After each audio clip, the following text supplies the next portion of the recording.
When utilizing our DIY tool, you're able to view the design in both 2D and 3D modes.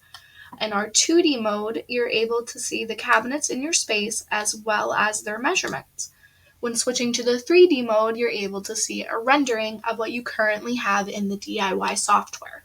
Before switching into my 3D mode, I'll come to finishings and I'll adjust my handles, countertop. If I'd like a black countertop, I can do so. Backsplash, wall color. You can even adjust the floor style. We have options to add in lighting as well as furnishings. In this case, I'm going to add in a table as I was allowing enough space for their dining table. Once I have all this placed, I'll go into my 3D mode.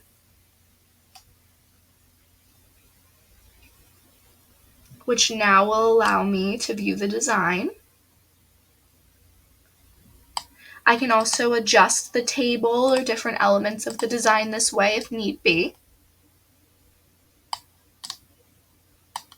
Having this rendering is really amazing for our DIY customers who are using this software, as you're able to see what your project may look like in real time.